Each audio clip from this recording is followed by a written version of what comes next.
ట్యానింగ్‌తో బాధపడుతున్నప్పుడు ఎక్కువగా ట్యానింగ్ గాకుండా ఏ విధమైన జాగ్రత్తలు తీసుకుంటే బెనిఫిట్ వస్తదని చాలామంది ఆలోచిస్తూ ఉంటారు. ట్యానింగ్‌లో ముఖ్యమైనది కారణం వచ్చేసి సన్‌లైట్‌కి ఎక్స్‌పోజర్ కావటం. సన్‌లైట్‌కి ఎక్స్‌పోజర్ సూర్యుడు వెలుతురు అనంటే మనకి ఏ విధంగా తగులుతుందనేది మనం గమనించాలండి. బాల్కనీలో గానీ, కారిడార్‌లో గానీ, బస్ స్టాప్‌లో కానీ, మీరు కార్‌లో ట్రావెలింగ్ చేస్తున్నా కానీ, బైక్ మీద మీరు అన్‌ప్రొటెక్టెడ్ ఎక్స్‌పోజర్ తోటి మీకు అది ట్రావెలింగ్ చేస్తున్నా కానీ మీకు విపరీతమైన సన్‌లైట్ తోటి, పొల్యూషన్ తోటి డ్యామేజ్ అది జరగటం అవుతూ ఉంటుందండి. సన్‌లైట్ తగలంగానే మన చర్మంలో నలుపు కణాలు మెలనోసైట్స్ అనేటివి మెలనిన్‌ని ప్రొడక్షన్ చేస్తుంది.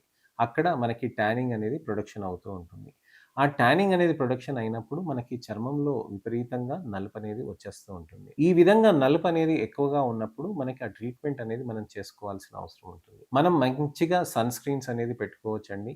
అలానే మంచి సీరమ్స్ ఉంటాయండి. Glycolic acid, kojic acid, arbutin creams, సెపిస్టాట్, టైరోస్టాట్ ఇలాంటి పైపరిడిన్, హైడ్రోకర్క్యుమిన్ అలాంటి ఇతరత్ర కెమికల్స్ ఉన్నయి కూడా మనకి మంచిగా క్రీమ్స్ అనేటివి ఉంటాయి. ఇవన్నీ కూడా కాదు అనంటే మనకి మంచి రిజల్ట్స్ రావాలి అనంటే హైడ్రోఫేషియల్ థెరపీస్ అనేటివి ఉంటాయి. హైడ్రోఫేషియల్ థెరపీస్ ఏం చేస్తుందనంటే మీకు ఆ డెడ్ లేయర్స్ అనేటివి చర్మంలోంచి తీసేసి ఆ బ్యాడ్ ట్యాన్ అనేది కూడా తగ్గించటానికి అనేది హెల్ప్ చేస్తుంది. అలానే చర్మంలో బూస్టర్స్ అనేది చేయటంతోటి కూడా చర్మంలో నలుపు అనేది నెమ్మదిగా తగ్గుతూ ఉంటుందన్నమాట. సో, చర్మంలో మంచి ఇంప్రూవ్‌మెంట్ తీసుకురావటానికని ఈ విధంగా ట్రీట్మెంట్స్ అనేటివి మనం చేసుకోవచ్చండి.